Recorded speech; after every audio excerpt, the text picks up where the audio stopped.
la transition sera prorogée.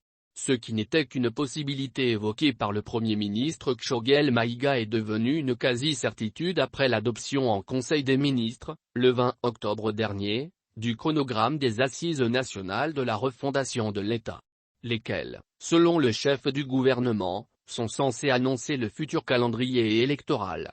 Or si, dans sa version initiale, la phase finale de ces assises devait se tenir du 15 au 21 novembre prochain, on relève dans le document adopté par le gouvernement qu'elle est repoussée d'un mois, soit du 20 au 26 décembre.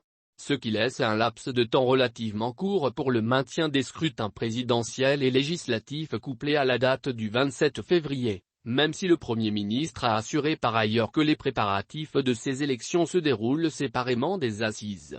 La visite à Bamako du président en exercice de la CEDEAO, Nana Akufo-Addo, suivie une semaine après de celle du Conseil de sécurité de l'ONU, ont été également des indicateurs sur un probable allongement de la durée de la transition, ses partenaires de premier ordre ayant dû subir de la part des deux chefs de l'exécutif transitoire de longs plaidoyers visant à justifier par anticipation une telle décision.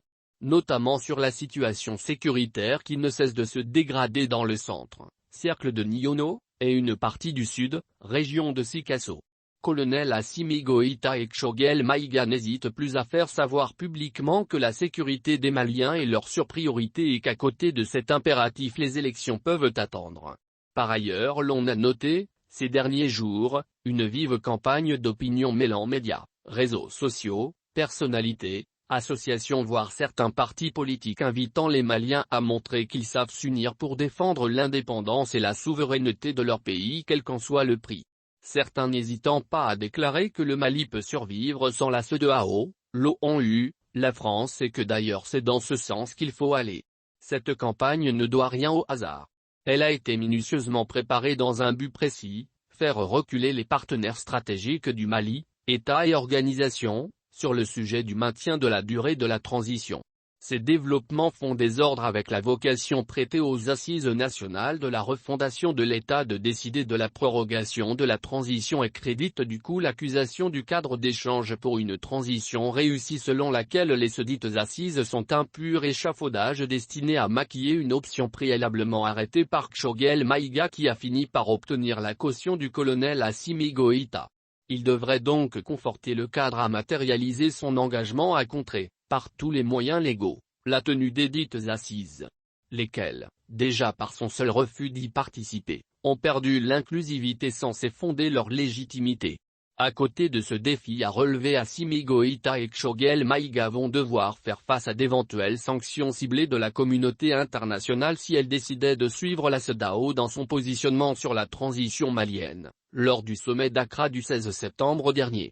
C'est ce positionnement qui a été rappelé par le président guinéen, au cours de son séjour bamakois de 24 heures, le 17 octobre.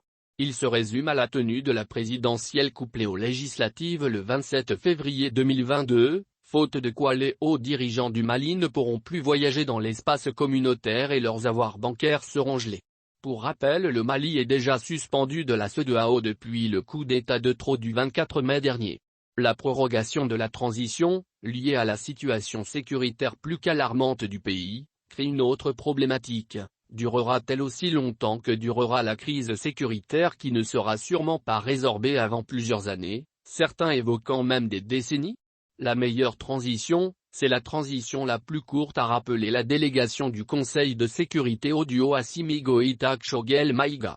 Dans un Mali en proie à d'incessants soubresauts, c'est une parole à méditer.